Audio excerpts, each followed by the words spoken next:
اقرأ باسم ربك الذي خلق خلق الإنسان من علق اقرأ وربك الأكرم الذي علم بالقلم علم الإنسان ما لم يعلم كلا إن الإنسان ليطغى أن رآه استغنى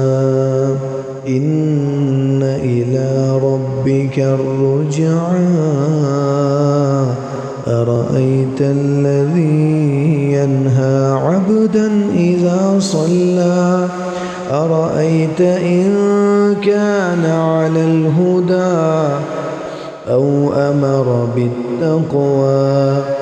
أرأيت إن كذب وتولى ألم يعلم بأن الله يرى كلا لئن لم ينته لنسفعا بالناصية ناصية كاذبة خاطئة